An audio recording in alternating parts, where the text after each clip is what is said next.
इसके फ़वाइद के बारे में जानेंगे, इसके नुकसानात क्या देखने में मिलते हैं, तरीका इस्तेमाल क्या है। और अस्सलाम वालेकुम व्यूवर्स, मैं हसीब अहमद आपसे मुखातिब हूँ। आपको वेलकम करता हूँ अपने YouTube channel first aid pharmacy पे। आज की अपनी इस वीडियो में मैं रिव्यू करूँगा जी कैलामॉक्स टैबलेट का। ये 625 mg में है, इसके अलावा 375 और 1 ग्राम में आती है, जो कि आपको पाकिस्तानी मार्केट से आसानी से मिल जाएगी। इसके अलावा सिरप फॉर्म में भी आता है, जिसका मैं ऑलरेडी एक रिव्यू कर चुका हूँ, वीडियो बना चुका हूँ उससे रिलेटेड। उसका इस्तेमाल बच्चों में ज़्यादा होता है, तो उसका लिंक जो है मैं डिस्क्रिप्शन में लगा दूँगा या एंड स्क्रीन पर ऐड कर दूँगा, लाजमी आप चेक कर लेना।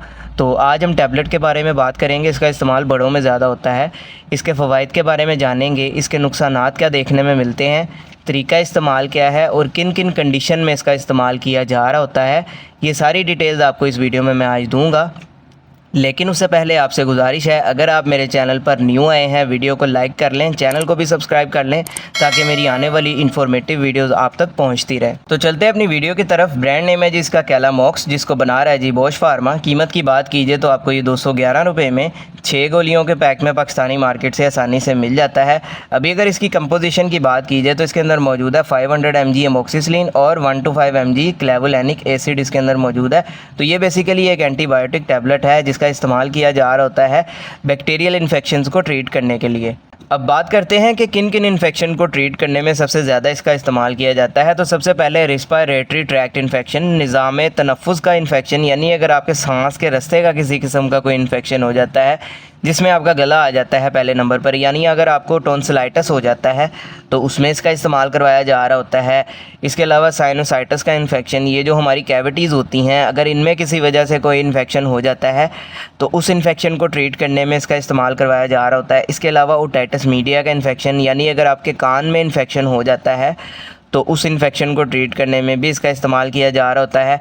इसके अलावा लोअर रिस्पिरेटरी ट्रैक्ट इन्फेक्शन, जिसमें आपकी चेस्ट आ जाती है, अगर आपके छाती में किसी वजह से कोई इन्फेक्शन हो जाता है, स्पेशली जब आपको नमूनिया होता है, उसकी वजह से आपकी लंग्स जो हैं वो मुतासिर होते हैं, फेफड़े मुतासिर होते हैं, तो इस कंडीशन में उस इन्फेक्शन को ट्रीट करने में इसका इस्तेमाल करवाया जा रहा होता है। इसके अलावा ब्रोंकाइटिस का इन्फेक्शन, इसमें जो है आपकी सांस की नालियाँ मुतासिर होती हैं, तो उनमें जो है वो इन्फेक्शन होना स्टार्ट हो जाता है, बलगम रेशा बनना स्टार्ट हो जाता है। तो इस कंडीशन में उस इन्फेक्शन को ट्रीट करने में भी इसका इस्तेमाल किया जा रहा होता है। इसके अलावा इसका इस्तेमाल किया जाता है डेंटल इन्फेक्शन में, यानी अगर आपके दांत या दाढ़ में कोई इन्फेक्शन हो जाता है तो उसमें इसका इस्तेमाल किया जाता है। कोई दांत में आपके ऑब्सेस बन जाता है या कोई गिल्टी बन जाती है रेशे वाली, तो इस कंडीशन में उस इन्फेक्शन को ट्रीट करने में इसका इस्तेमाल किया जा रहा होता है।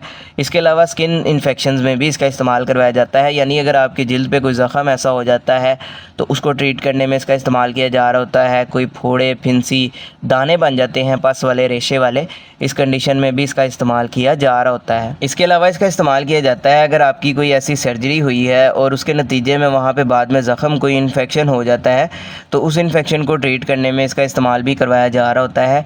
इसके अलावा यूटीआईज़ में इसका इस्तेमाल किया जाता है, यानी यूरिनरी ट्रैक्ट इन्फेक्शन, पेशाब के रास्ते का किसी किस्म का इन्फेक्शन, जिसमें आपके गुर्दे आ जाते हैं, अगर गुर्दों में आपके इन्फेक्शन हो जाता है तो उसमें इसका इस्तेमाल किया जाता है।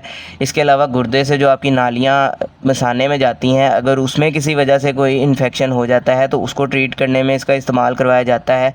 इसके अलावा अगर आपके मसाने में कोई इन्फेक्शन हो जाता है तो उसको ट्रीट करने में भी इसका इस्तेमाल किया जा रहा होता है। इसके अलावा इसका इस्तेमाल किया जाता है जॉइंट एंड बोन इन्फेक्शन, यानी अगर आपकी हड्डी में या आपके जोड़ में किसी वजह से इन्फेक्शन हो जाता है तो उस इन्फेक्शन को ट्रीट करने में भी इसका इस्तेमाल किया जा रहा होता है। अब बात कर लेते हैं इसके नुकसानात या साइड इफ़ेक्ट्स की। तो इसके नुकसानात में आपको थकावट फ़ील हो सकती है, डायरिया, लूज़ मोशन हो सकते हैं, आपको पेट में दर्द हो सकती है। इसके अलावा अगर आप इससे एलर्जिक हों तो आपकी स्किन के ऊपर कोई रैश या एलर्जी वगैरह भी देखने को मिल सकती है। इसके अलावा आपकी पेशाब की रंगत जो है वो भी चेंज हो सकती है इसके इस्तेमाल से।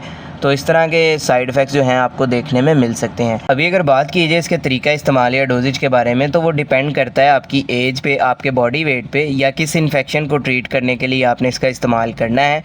यानी अगर आपने इसका इस्तेमाल ओटाइटिस मीडिया के लिए करना है तो उसका दुरानिया और उसकी डोज़ मुख्तलिफ हो सकती है, या नमूनिया के लिए अगर आपने इसका इस्तेमाल करना है उसका भी दुरानिया और डोज़ मुख्तलिफ हो सकती है।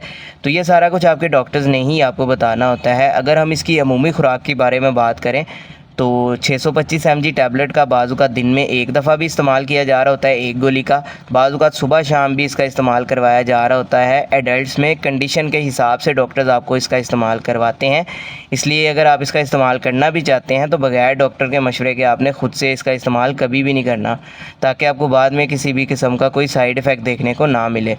तो ये सारी डिटेल थी जी कैलामॉक्स टैबलेट के हवाले से। उम्मीद है आपको पसंद आई होगी। इससे रिलेटेड कोई सवाल हो कमेंट सेक्शन में आप मुझसे पूछ सकते हैं। वीडियो अगर पसंद आई हो तो वीडियो को लाइक कीजिएगा, चैनल को सब्सक्राइब कीजिएगा। अपना ख्याल रखिएगा। अल्लाह हाफ़िज़।